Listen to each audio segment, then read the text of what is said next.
여러분, 하나님의 법을 우리 속에 두고 그 마음에 기록되는 것이 이루어지지 않고 어떻게 내 생각과 감정을 바꿀 수 있고 내 삶을 바꿀 수 있다고 생각하십니까? 거짓자로 어떻게 내 자신을 바꿀 수 있다고 그렇게 열심히 살아가고 있는 것입니까? 여러분, 거짓자의 생각과 감정을 한번 생각해 보십시오. 우리에게 어떤 자극이 오면 우리의 감각기관은 감각합니다. 그 정보를 내보내면 뇌에는 이미 무의식적으로, 무의도적으로 타락한 혼과 자신의 경험과 지식에 기초한 자기 방식대로 만들어진 그 믿음 체계에 기초해서 그 신호를 해석하고 이해하고 소유하게 되는 것입니다. 믿음 체계는 이제 우리가 갖는 새로운 믿음 체계는 내가 믿는 믿음 체계가 아니라 믿겨지는 믿음 체계를 가지게 됩니다. 세상에서는 이것을 세계관이라고 말하죠. 여러분, 한번 생각해 보세요. 동일한 대상이라 할지라도 믿음 체계에 따라서 또 그 사고 체계에 따라서 서로 다르게 해석하고 이해하고 있지 않습니까? 그리고 우리 마음으로 표출하고 있지 않습니까? 어떤 사람은 부정적으로, 어떤 사람은 긍정적으로, 어떤 사람은 선하게, 어떤 사람은 악하게, 어떤 사람은 희망적으로, 어떤 사람은 절망적으로, 어떤 사람은 있는 그대로를, 어떤 사람은 극단적으로 말하고 있지 않습니까? 똑같은 사건, 상황, 대상에 대해서도 왜 그렇습니까? 우리의 믿음 체계와 그에 따른 사고 체계가 다르기 때문입니다. 사는 문화에 따라서, 가정 환경에 따라서, 그 교육에 따라서, 부모의 영향을 받아서 다 달라지는 거예요. 그런데 우리는 누구로부터 새롭게 배운다고요? 아버지로부터, 우리 하나님 아버지로부터 새로 배우는 거예요. 신성과 원복을 새로 배우는 거예요. 아멘. 우리는 거짓자로 살아왔기 때문에 우리 지금 가지고 있는 의식 속에는 자기 중심적, 자기 보호적, 외부 통제적, 자아 독립적 의식이 자리 잡고 있는 것입니다. 한마디로 말하자면 하나님과 분리의식이에요. 하나님과의 분리의식, 단절. 복음이 뭡니까?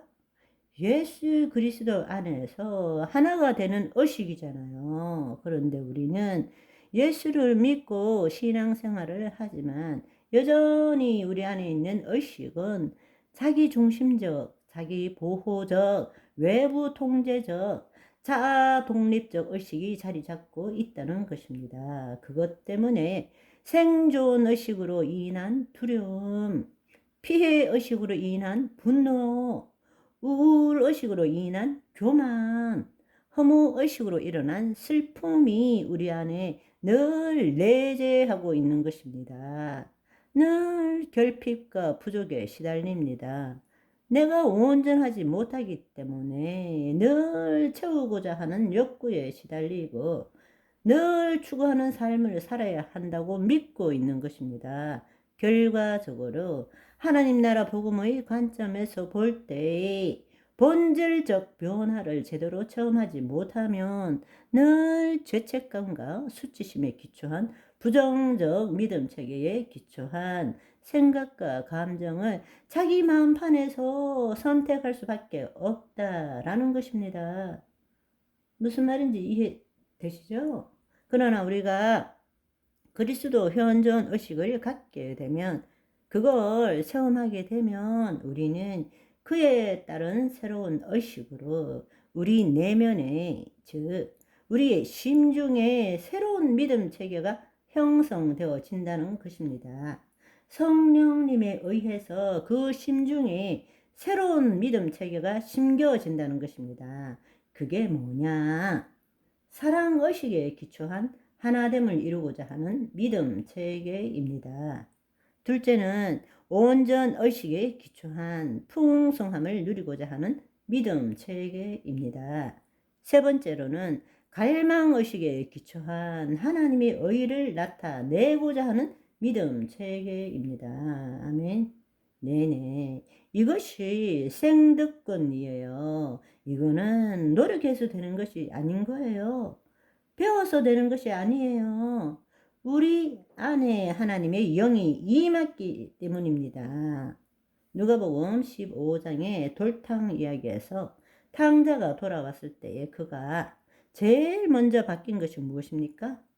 하나님 아버지의 사랑을 받는 거잖아요. 사랑의식에 아버지와 분리되었다가 다시 아버지와 아들의 관계로 하나됨을 경험했잖아요.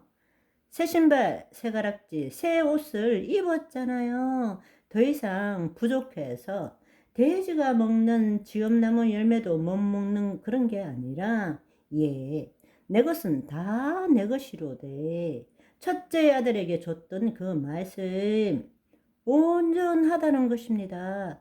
부족함이 없다는 것입니다. 결핍함이 없다라는 거예요. 아무것도 없지만 모든 것을 가지게 됐다라는 것입니다. 아멘. 눈앞에 보이는 게 아무것도 없지만 하늘에서는 모든 것을 갖고 있습니다.